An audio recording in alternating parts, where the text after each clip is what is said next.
കഴിയുന്നത് പോലെ,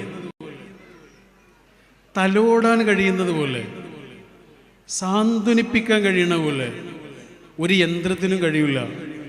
നമ്മളെ കണ്ണിന്ന് കണ്ണീരിങ്ങനെ വരുമ്പോഴേ അത് തുടക്കാൻ പറ്റിയ ഏറ്റവും നല്ല തൂവാല ഏതാണെന്നറിയാം? തൊട്ടടുത്തുള്ള മനുഷ്യൻ്റെ കൈയാണ്. ഞാൻ സംസാരത്തിൻ്റെ ഇടയിൽ പറഞ്ഞൊരു കാര്യം ഒന്നുകൂടെ പറയാം. നമ്മൾ പ്ലാസ്റ്റിക് അല്ല, ഉള്ളിൽ മനസ്സ് എന്ന് പറയുന്നൊരു സാധനമുള്ള ജീവികളാണ് നമ്മുടെ കൂടെ ജീവിക്കുന്ന മനുഷ്യന്മാരും. ഈ ഇസ്ലാമിൽ കല്യാണത്തിൻ്റെ സമയത്ത് വധുവിനും വരനും വേണ്ടി പ്രാർത്ഥിക്കുന്നൊരു പ്രാർത്ഥനയുണ്ട്. അത് ഏത് മതത്തിൽപ്പെട്ട വധുവിനും വരനും വേണ്ടി ആ പ്രാർത്ഥന പ്രാർത്ഥിക്കാം കേട്ടോ. എന്താണ് പ്രാർത്ഥന എന്നറിയാം? നിങ്ങൾക്ക് എല്ലാ ബർക്കത്തും ഉണ്ടാവട്ടെ എന്ന് അല്ലേ? അതാണ് പ്രാർത്ഥന. ഒരു വരിയിൽ ഒതുങ്ങുന്ന പ്രാർത്ഥന കേട്ടോ. അത് ഒറ്റ വരി പ്രാർത്ഥനയാണ്.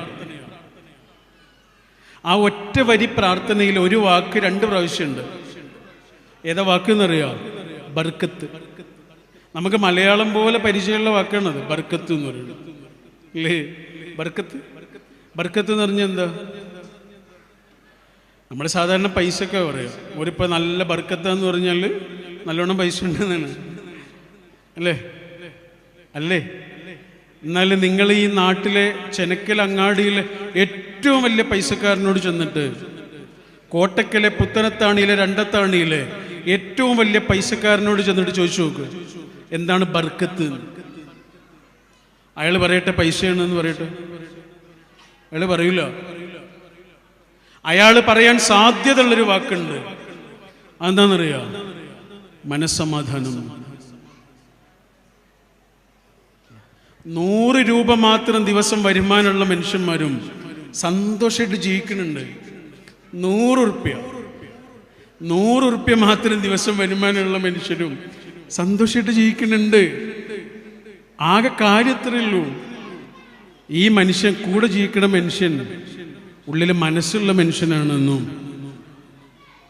പലതരം അവസ്ഥകളിലൂടെ കടന്നു പോകുന്ന മനുഷ്യന്മാരാണ് എന്നും ഒന്ന് മനസ്സിലാക്കിയാൽ മതിയാവും. അതാണ് ആ പാട്ടിലെ വരിയും. എന്തായിരുന്നു പാട്ടിലെ വരി? നിങ്ങൾ പോകുമ്പോൾ ഒന്ന് കേൾക്കണം കേട്ടോ ആ പാട്ട്. ഏത്? ബന്ധുവാര് ശത്രുവാര്. പാട്ടിലെ വരി ഏതായിരുന്നു? നിലകൾ എണ്ണുവതിൽ കഥയെന്ത് പൊരുളെന്ത്. നിലകൾ എണ്ണുവതിൽ കഥയെന്ത് പൊരുളെന്ത്. ഹൃദയലയം കാണും കുടിലേ മണിമാളിക. ഹൃദയലയം കാണുന്ന അധ്യാപകർ, ഹൃദയലയം കാണുന്ന ചങ്ങാതിമാർ, ഹൃദയലയം കാണുന്ന മാഷന്മാർ, ഹൃദയലയം കാണുന്ന ടീച്ചർമാർ, ഹൃദയലയം കാണുന്ന നാട്ടുകാർ, ഹൃദയലയം കാണുന്ന മനുഷ്യന്മാർ, അവർ നമ്മുടെ ഉള്ളിൽ ബാക്കിയാവും. അങ്ങനെ ബാക്കിയാകുന്ന മനുഷ്യരായി മാറാൻ നമുക്ക് സാധ്യമാകട്ടെ എന്ന പ്രാർത്ഥനയോട് ഇത്രയും മനോഹരമായൊരു സദസ്സിൽ, ഇത്രയും ശാന്തമായിരിക്കുന്ന സദസ്സിൽ ഇങ്ങനെ സംസാരിക്കാൻ കഴിഞ്ഞതിലുള്ള സന്തോഷം രേഖപ്പെടുത്തിക്കൊണ്ട് മോട്ടിവേഷൻ ട്രെയിനേഴ്സിനോട് എനിക്ക് പറയാനുള്ളതാ, അവരോട് എന്താ പറയുള്ളത്? പ്രസംഗം കുറച്ച് മതി, ബാക്കിയൊക്കെ പ്രവർത്തിക്കുക എന്നുള്ളതാണ് എനിക്ക് പറയാനുള്ളത്. പ്രസംഗം വളരെ കുറച്ച് മതി, വാക്കുകൾ വളരെ കുറച്ച് മതി, അത്യാവശ്യമുള്ള സമയത്ത് മാത്രം മതി. അതിലേറെ മനോഹരമായി വാക്കിനേക്കാൾ ഉച്ചത്തിൽ നമ്മുടെ കർമ്മങ്ങൾക്ക് ഒരു മുഴക്കമുണ്ട്. ആ മുഴക്കമാണ് കുറച്ചുകൂടെ മനുഷ്യരുടെ മനസ്സിൽ ബാക്കിയാവുക. മറ്റതൊക്കെ ഒരു യാന്ത്രികമാവും. ഇപ്പം മൈക്ക് പിടിച്ച് നമ്മൾ സംസാരിക്കുമ്പോൾ അതിൽ വളരെ യാന്ത്രികത വരും. ഇപ്പം പറയാനുള്ള ഒരാളായി നമ്മൾ മാറും. നമ്മളത് ചെയ്യൊന്നുമില്ല. അപ്പം നേരത്തെ ഞാൻ നിങ്ങളോട് പറഞ്ഞ് ഉറങ്ങുന്നതിന് മുമ്പ് ഫോണ് താഴെ വെക്കണം 1 മണിക്കൂർ മുമ്പേ എന്ന് പറഞ്ഞിട്ട് ഞാനത് ചെയ്യുന്നില്ലെങ്കിൽ പിന്നെ ഞാനത് പറയണെന്തിനാ? ഞാനത് ചെയ്യുന്നുണ്ടെങ്കിൽ പറഞ്ഞാൽ മതി. ചെയ്യുന്നതുകൊണ്ടാണ് ഞാൻ പറഞ്ഞത്. നമ്മൾ അങ്ങാടിയിലേക്ക് ചെന്നാൽ പൂക്കൾ വിൽക്കുന്ന ആളുകളെ കണ്ടില്ലേ? പാളയത്തൊക്കെ ഉണ്ടാവും, ക്ഷേത്രങ്ങളുടെ മുന്നിലൊക്കെ ഉണ്ടാവും പൂക്കൾ വിൽക്കുന്ന ആളുകൾ. അവരത് വാസന ചോക്കാറില്ല. അവർക്കത് വിൽക്കാനുള്ള സാധനമാണ്.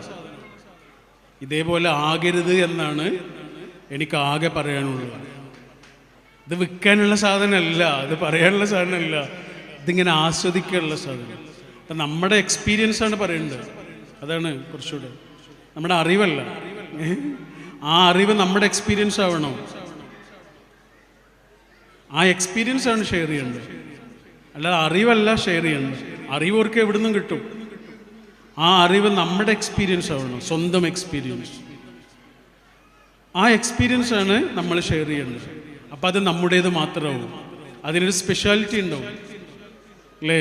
അറിവ് എല്ലാവർക്കും കിട്ടൂല്ലേ? ഗൂഗിളിൽ തിരഞ്ഞാൽ അറിവിനെ എക്സ്പീരിയൻസ് ആക്കിയിട്ട് അതാണ് ഷെയർ ചെയ്യുന്നത്.